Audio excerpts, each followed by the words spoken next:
राजनीतिक स्वार्थों के लिए, अलोकप्रियता से बचने के लिए जो तथ्य हैं उनको भी सही तरीके से देश के सम्मुख प्रस्तुत नहीं किया जा रहा। अयोध्या में जिस जगह बाबरी मस्जिद थी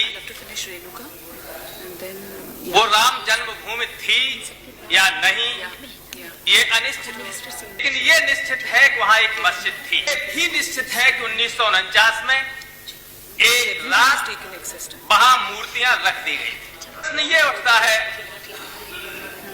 कि जिस चीज के बारे में, जिन तथ्यों के बारे में अनिश्चितता हो, हिंदुस्तान की सरकार निरंतर उसको राम जन्मभूमि के नाम से क्यों लिखती आ रही है? किसी के घर में दूसरा व्यक्ति घुसा है तो उसको क्या कहते हैं? ऑथराइज्ड ऑक्यूपेंट, जिन्हें आप रामलला कहते हैं, क्या मस्जिद में वो अनऑथराइज्ड ऑक्यूपेंट नहीं? और जो कार्रवाई अनऑथराइज्ड ऑक्यूपेंट के साथ होनी चाहिए थी, कानूनन वो कार्रवाई नहीं की गई। यही सारी समस्या का मूल कारण ये रहा है। कर देना चाहिए था। आप क्यों डरते हैं?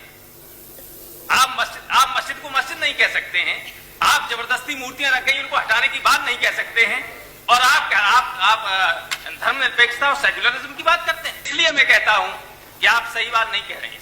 इस सदन के माध्यम से, देश के माध्यम से सही बात नहीं कह रहे हैं। जहां तक 6 दिसंबर का प्रश्न है, घटनाएं जो 90 में हुई, जो 92 में हुई, उनमें बहुत समानता है। मैं अभी 2 दिन पहले मुफ्ती मोहम्मद साहब बोल रहे थे, 90 में हिंदुस्तान के गृह मंत्री थे।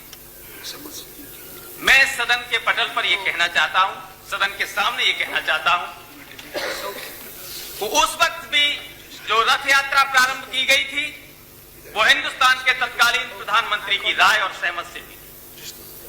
और इस वक्त भी जो अयोध्या में हुआ वो हिंदुस्तान की केंद्रीय सरकार की मौन सहमति से हुआ, उसकी खामोशी के चलते हुआ। अंतर सिर्फ ये था कि केवल उस वक्त मुलायम सिंह सहमत नहीं हुए थे। अगर मुलायम सिंह से केंद्र सरकार ने पूरा सहयोग किया होता तो ये निश्चित था कि जो तब कहा गया था कि बाबरी मस्जिद पर कोई परिंदा पर नहीं मार सकता, तो नहीं मार सकता था।